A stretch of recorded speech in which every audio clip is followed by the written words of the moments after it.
السلام ورحمۃ اللہ وبرکاتہ۔ حضرت میرے پاس کچھ سوال ہیں اور ہم چاہتے ہیں کہ آپ ان کے جواب دیں۔ ٹھیک۔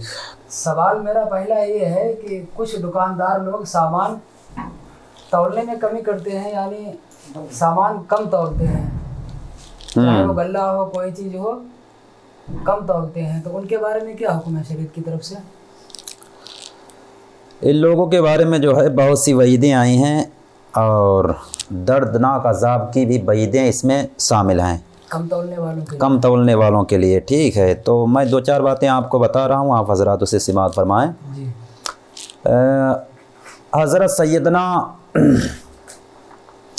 حارث محاسی رحمۃ اللہ علیہ فرماتے ہیں کہ ایک شخص کیال یعنی غلہ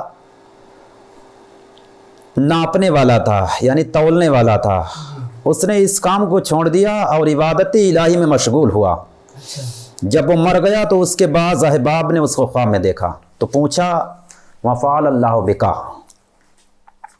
اللہ تعالیٰ نے آپ کے ساتھ کیا معاملہ کیا؟ اس نے کہا میرا یہ وہ پیمانہ جس میں میں غلہ وغیرہ تولا کرتا تھا، اس میں میری بے احتیاطی کی وجہ سے کچھ مٹی سی بیٹھ گئی تھی، جس کو میں نے لاپرواہی کے سبب صاف نہ کیا، تو ہر مرتبہ تولتے وقت اس مٹی کے کم ہو جاتا تھا، تو میں اس قصور کے سبب عتاب میں گرفتار ہوں، یعنی اس پر عذاب ہو رہا تھا۔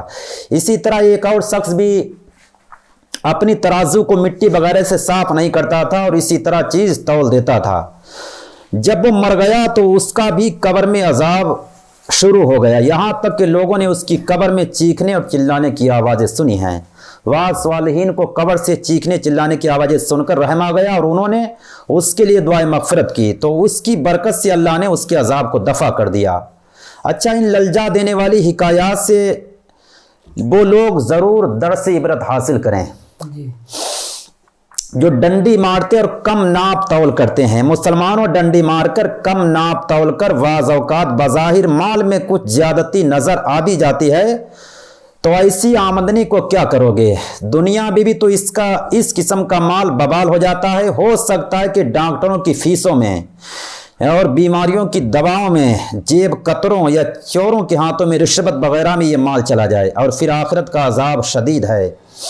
تو آخرت میں عذاب کیا ملے گا، یہ سماعت فرمائیں۔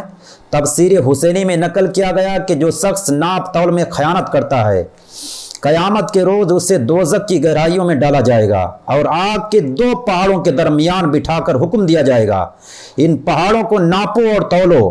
جب تولنے لگے گا تو آگ اسے جلا ڈالے گی۔ پیارے اسلامی بھائیوں، غور تو کرو، سوچو تو صحیح، چند روزہ زندگی میں چند فانی سکے حاصل کرنے کے لیے اگر ڈنڈی مار لی تو کس قدر شدید عذاب کی وعید ہے۔ آج معمولی گرمی برداشت نہیں ہوتی تو جہنم میں آگ کے دو پہاڑوں کی تپش کس طرح برداشت ہوگی۔ خدا را اپنے حال پر رحم کریں اور جو ہے ناپ تول میں کمی نہ کریں، جتنا جس کا ہے جو پیسے لیں ناپ تول کر برابر دیں، تو اس عذاب سے بچ سکتے ہیں۔ اور جو ایسا کر چکے ہیں وہ لوگ جو ہے ان باتوں سے توبہ کریں تو اللہ تعالیٰ معاف کرنے والا اور ارحم الراحمین معاف کرنے والا ہے۔ جو لوگ کم تولتے ہیں، مال کم دیتے ہیں، یہ ان کے لیے عذاب تھا۔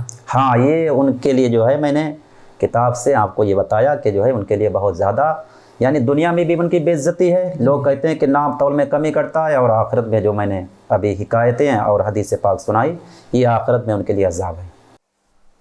سوال ہے، حکایتوں میں آیا ہے کچھ ولی اللہ کے لیے کعبہ چل کر ان کے پاس زیارت کرنے کے لیے آیا ہے، تو جب کعبہ وہاں سے چل کر آیا ہے تو وہاں موجود نہیں ہوگا، تو جب وہاں موجود نہیں ہوگا تو لوگ کس کی طرف منہ کر کے نماز پڑھیں؟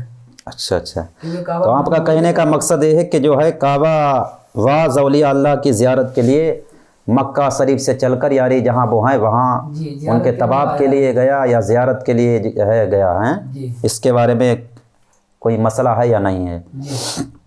تو اس کے بارے میں جو ہے علامہ علاء الدین حسکفی حنفی، علامہ ابن عابدین شامی حنفی اور علامہ سید احمد طحابی حنفی نے لکھا ہے کہ کعبہ کا اولیاء اللہ کی زیارت کے لیے جانا جائز ہے، اور اس مسئلہ کو نجیم الدین علامہ عمر نفسی اور علامہ زین الدین ابن نجیم حنفی نے بھی نقل کیا ہے۔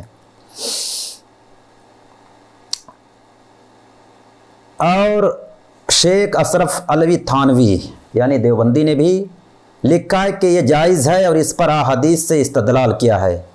امام ترمذی روایت کرتے ہیں کہ ایک دن حضرت ابن عمر نے کعبہ کو دیکھ کر فرمایا تیری حرمت کس قدر عظیم ہے، لیکن مومن کی حرمت اللہ کے نزدیک تجھ سے زیادہ ہے۔ اور امام ابن ماجہ نے حضرت ابن عمر سے روایت کیا کہ میں نے دیکھا کہ رسول اللہ صلی اللہ علیہ وسلم کعبہ کا طواف فرما رہے تھے اور فرما رہے تھے تو کتنا پاکیزہ ہے اور تیری خوشبو کتنی اچھی ہے اور تیری حرمت کتنی عظیم ہے، اور اس ذات کی قسم جس کے قبضہ قدرت میں محمد کی جان ہے، اللہ کے نزدیک مومن کی حرمت تجھ سے زیادہ ہے۔ جب بندہ مومن کعبہ سے افضل ہے تو کعبہ کا اولیاء اللہ کی زیارت کے لیے جانا وعید نہیں رہا۔ یہ شبہ کہ اگر کعبہ اولیاء اللہ کی زیارت کے لیے جاتا ہے تو اتنا بھاری بھرکم جسم کیسے منتقل ہوتا ہے، یعنی اتنا بڑا کعبہ شریف ہے وہ اپنی جگہ سے کیسے جاتا ہے، ٹھیک ہے ہاں۔ اور تاریخ میں کہیں منقول نہیں کہ کعبہ اپنی جگہ سے کبھی 1 منٹ کے لیے غائب ہوا ہو۔ تو اس کا جواب یہ کہ امام مسلم نے حضرت جابر رضی اللہ تعالیٰ عنہ سے روایت کیا ہے کہ رسول اللہ صلی اللہ علیہ وسلم نے فرمایا کہ جب قریش نے واقعہ معراج میں میری تکذیب کی، حضور صلی اللہ علیہ وسلم کو جیسے جو ہے واقعہ جب معراج کا ہوا تو ابو جہل نے کہا کہ آپ نے جو ہے کیا بیت المقدس دیکھا ہے؟ تو حضور نے کہا ہم گئے تھے وہاں تو میں نے دیکھا ہے۔ تو اس وقت جو ہے اس وقت کی بات یہ حدیث شریف میں بتا رہے ہیں۔ امام مسلم نے حضرت جابر سے روایت کیا کہ رسول اللہ نے فرمایا کہ جب قریش نے واقع معراج میں میری تکذیب کی تو میں حتیم میں کھڑا ہوا تو اللہ نے میرے لیے بیت المقدس کو منکشف کر دیا۔ اور حضرت ابن عباس کی روایت میں ہے کہ بیت المقدس کو لا کر میرے سامنے دار عقیل کے پاس رکھ دیا اور میں اس کو دیکھ رہا تھا۔ بیت المقدس بھی ایک بھاری جسم ہے، ٹھیک ہے، اور اس کا منتقل ہونا بھی عادتاً محال ہے، اور اس کے متعلق بھی تاریخ میں کہیں منقول نہیں کہ وہ اپنی جگہ سے غائب ہوا ہو۔ اس حدیث کی یہ توجہ ہے کہ بیت المقدس کی مثال اس کی جگہ پر تھی اور اس کی حقیقت اپنے سامنے رکھی گئی۔ اسی طرح ہو سکتا ہے کہ حقیقت کعبہ زیارت کے لیے گئی ہو اور اس کی مثال وہاں اس کے قائم مقام کر دی گئی ہو۔ بورد النوادت میں یہ بات جو ہے موجود ہے۔ اور قرآن مجید میں پلک جھپکنے سے پہلے تخت بلقیس لانے کا واقعہ مذکور ہے۔ اس سے یہ شبہ بھی دور ہو جاتا ہے کہ ایک بھاری جسم کیسے منتقل ہو سکتا ہے۔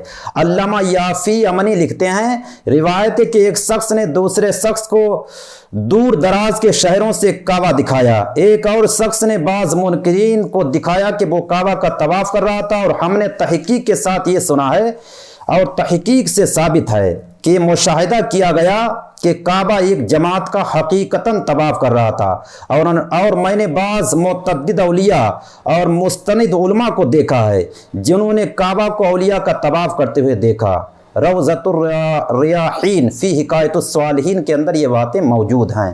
اللہ تعالیٰ، اب اس کے بارے میں کچھ کہنا چاہ رہا ہوں، اس سے آپ غور سے جو ہے سماعت کریں۔ اللہ تعالیٰ ہمارے دلوں میں کعبہ کی تعظیم اور توقیر، ٹھیک ہے، اور حیبت الجلال اور زیادہ کرے۔ ہمیں یہ نقلیں، یعنی میں نے جتنی باتیں آپ کو بڑے بڑے علماء کی سنائی ہیں، ٹھیک ہے، اور دلائل بہت عجیب و غریب معلوم ہوتے ہیں۔ اتنی دلیلیں جو کتاب والے نے دی ہیں یہ صرف عجیب و غریب ہمیں لگ رہی ہیں، ٹھیک ہے، خصوصاً اس لیے کہ ہمارے نبی صلی اللہ علیہ وسلم سید الانبیاء اور اولیاء ہیں، لیکن آپ نے کعبہ کا طواف کیا اور آپ کے گرد کعبہ کا طواف کرنا ثابت نہیں۔ اگر ان مستند فقہا اور علماء نے کعبہ کے طواف کرنے کو نقل نہ کیا ہوتا تو ہم اس کو صراحتاً رد کر دیتے، ٹھیک ہے۔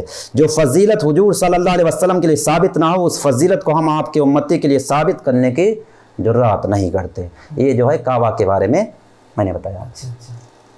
اچھا آگے بڑھتے ہیں۔